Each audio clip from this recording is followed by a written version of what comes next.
So let's talk a little bit more about how electrons are distributed around molecules. And one of the first great American chemists' name was G.N. Lewis, and you can see the dates there. And Lewis did a lot of things. We're going to talk about Lewis both in this class and also in Chem 223. But anyway, Lewis came up with the idea that you can depict electrons, how they're placed in molecules, with what became called a Lewis electron dot structure, or a dot structure, an electron dot structure, something like that. And Lewis electron structures are really cool for chemists because it kind of shows where the electrons are in a molecule, and you can make predictions on reactivity, all kinds of stuff using them. Lewis's idea basically revolved around what's called a valence electron. And the valence electrons are essentially the electrons that are involved in the bonding. We'll talk about this in a little bit. So first of all, from that statement, I hope you realize not all electrons in an atom will be involved with bonding. Some of them are going to be really deep to the nucleus and they're not going to be interested. But these valence electrons will, and the valence electrons will be placed in what are going to be called bonding pairs and lone pairs. And a bonding pair is just a pair of electrons between two atoms. A lone pair is essentially two electrons on a single atom only. And we'll see how these all play out here in a little bit. Let's say we wanted to draw the structure for hydrogen monochloride, HCl, all right? Well, the first thing that you're going to see that you will end up doing is you'll draw a line between the H and the Cl. And all this is essentially a type of glue holding the H to the Cl. You've got to have something connecting the two of them.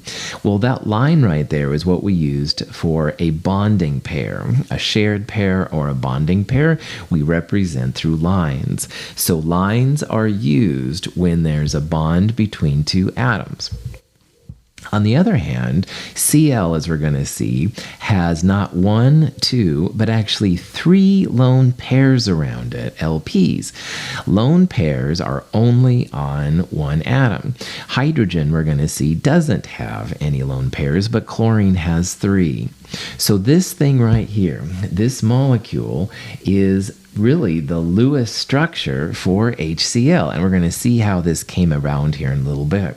But we would describe the HCl molecule as having a bonding pair between the hydrogen and the chlorine, and the chlorine has three lone pairs around it. Now, if you count up the pairs around chlorine, there's three lone pairs and one bonding pair for four pairs total. The four pairs, which is basically 8 electrons, is going to be kind of important to us here coming up. But hopefully you can see that we always draw lines for bonding pairs, and lone pairs are represented by dots. If the two electrons from two separate atoms smash into each other, they call it a head-to-head overlap. Now, head-to-head overlap just means that those electrons are basically smacking into each other, and they smack so hard they essentially stick. And if this happens, then you create what's called a sigma bond. And this little symbol right there is Greek sigma, all right? Sigma is used to represent the head-to-head overlap. Now, in Chem 221, we talked about how the electron spin of atoms can be up or down. So you can see the blue circle right there has like an up spin, and that figure 8 red p orbital has an electron in a down spin. Those two electrons are smacking together, and it's this part right in the middle, right there, all right? That's the true sigma bond. It's where the two of them smack together, all right? And that's what we're going to talk a lot about sigma bonds and stuff, and sigma bonds is just the overlap between the two orbitals. Now, here's the individual atoms. The blue one, let's say it's a hydrogen. Hydrogen has just a single electron, if you remember from Chem 221. And chlorine, if you take away the neon core, has a 3s2, 3p5 configuration. And also, if you remember, P's can hold up to 6 electrons, so that chlorine has one orbital with a single electron. It's that orbital which is smacking into the 1s orbital of hydrogen, making the overlap, the sigma bond. Here you can actually see the two electrons. Now after this, we would always write HCl, where the line represents the blue electron and the red electron. We're not going to use dots or anything for individual electrons between atoms anymore. However, hopefully you get the idea. That's really what's happening when you draw something like that.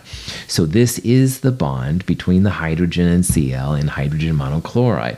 It's a sigma bond. We would write a single line between them. Sometimes we'll call it a single bond, and that's totally legit. This is the glue that holds H to Cl. Each atom has a single unpaired electron, all right? The hydrogen had the 1s1, the chlorine has a 3p5, and one of those orbitals has just a single 3p electron. It's those orbitals, the single occupied electrons that smack together. You've got an up and a down, everything comes together. This is how bonds are made in chemistry. So let's talk about how to figure out how many electrons in an atom are actually going to participate in chemistry. And to do so, we need to talk about core electrons and valence electrons. Now, boron, if you remember from Chem 221, has a total of 5 electrons when it's neutral. Its atomic number is 5 on the periodic table. That means 5 protons, but a neutral atom would have 5 electrons as well. Then when you start putting electrons in, 1s2 is first, followed by 2s2 and 2p1. Another thing is that if you remember from the noble gas notation, the 1s2 is essentially a helium core. So you could write it helium 2s2 2p1. And that's actually important here because those helium 1s2 electrons are so neck deep in the atom that they're really close to the nucleus and they're held really, really tightly. So we call those the core electrons. They're the ones that are closest to the nucleus. And the outer ones, the outer electrons, which in this case are 2s2 2p1, those are the ones that are going to react. So the core electrons for boron equals 2. It's the 1s2 electrons. And the valence electrons are the ones that are farthest out. Remember that both 2s2 and 2p1 both have n equals 2, and as n gets bigger, you get farther from the nucleus. So those 3 electrons, the 2 and the 2s2 and the 1 and the 2p1, those are the valence electrons. Notice that core electrons plus valence electrons equals total electrons. So boron has 5 electrons total, 2 of them are core, and 3 of them are valence. Bromine, if you remember from Chem 221, has an argon, and if you're getting ready to take them out, it has an argon 3d10 4s2 4p5 electron configuration. It's one away from krypton, number 35. And if you think back to what we did with boron, you can probably imagine then that it's the 4s2 4p5 electrons. Those are furthest from the nucleus. They have the biggest N, N of 4. The argon and 3d10s, those are going to be deep in next to the nucleus, and those will be the core electrons. So when it comes to bromine then, all right, the core ones are all the n equals 3 and less. So that's going to be all of the argon plus 3d10. The valence are going to be the highest n, so the 4s2 4p5. So what that means then is that bromine has a total of 7 valence electrons, the 2 plus 5 for the 4s2 4p5. On the other hand, argon, which is 18 plus 10 for 3d10, there's going to be 10 plus 18 or 28 core electrons. And if we've done this correctly, 28 plus 7 should equal 35. It does. So this is cool. Now this is a real in-depth way to analyze what's core and what's valence for an atom. And it basically comes down to the fact that higher n electron orbitals are going to contribute to the valence electrons. But there's a much easier way to do it than this. This is basically the periodic table for the main group, nonmetals, and a few of the metals. And the punchline of all of this is that the number of valence electrons equals the group number. Now, if you're going to use this, you must use what I call the American version of the periodic table, where 1A is on the left side and 8A is on the far right side. And then you have 2A, 3A is boron, 4A, etc. This does not work with the international version of the periodic table, which goes 1 through 18. So please use the quote-unquote American version here. But anyway, the number of valence electrons literally is equal to the group number. So hydrogen, we saw earlier, has one valence electron, or one electron total. That means it's going to have one valence electron. Now, lithium is in the same group as hydrogen. Lithium is also a one valence electron system. All of the group 1A metals and nonmetal, in case of hydrogen, are going to have one valence electron. So that includes sodium underneath lithium, potassium, etc., etc. But lithium has a total of 3 electrons. So if you want to know how many core electrons lithium has, you take the total electrons, which are 3, you subtract the number of valence electrons, and that's 1 because lithium's in group 1A. Lithium has 2 core electrons. Cool. Let's skip over to 6A, that's oxygen. Oxygen has a total of 8 electrons. Group 6A means that there are 6 valence electrons. 8 minus 6, oxygen's going to have 2 core electrons. The only one this doesn't work for is right up here on the right, and that's why I put it there. Helium does not have 8 valence electrons. Helium has only 2 electrons. Helium is so stable. I would argue it hasn't made any compounds yet at all. So honestly, helium's kind of a non-player when it comes to making molecules. Most of the noble gases are pretty tough. Helium, I would argue, is as close to impossible as I, as a scientist, can claim it is to make a compound. So helium doesn't really do anything on these. Neon, which is right below helium, has 8 valence electrons, and 10 minus 8, it would have 2 core electrons. So it does work for neon down, but with helium, it does not have valence electrons. It only has 2 electrons, so it's kind of weird. So with that one caveat aside, 2 cool things came from this slide.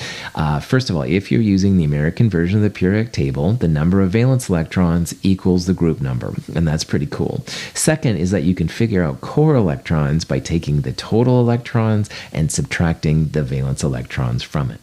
This is the first of the iClicker question for Chem 222. And if this was an actual class, this is an opportunity for you to get some extra credit. You can use an iClicker to participate in the questions. I'm going to show a question here in a little bit. It's going to have so many answers. With the iClicker, you could pick the right, what you think is the right answer, and then we'll talk about what the right answer is. And again, in a real lecture situation, this would be worth extra credit.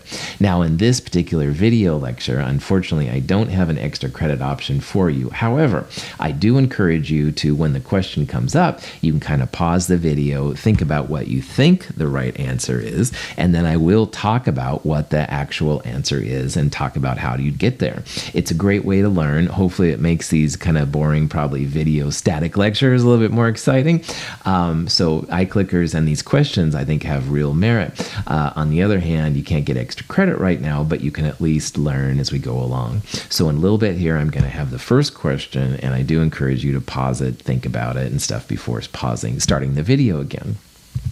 So the first question here is, how many valence electrons are in phosphorus? And phosphorus is P on the periodic table. If you haven't looked at the periodic table for a while, phosphorus is number 15. And 15 does represent some kind of electron thing. But we're looking here for the valence electrons. And again, the punchline of all of this is that the group number equals the number of valence electrons. And phosphorus is in group 5A. So 5 is going to be the number of valence electrons it has. Everything in group 5 is going to have 5 valence. So that's nitrogen above it, arsenic below that, etc., etc. It's kind of cool, but these are the electrons which are going to be involved in bonding. Kind of cool to know.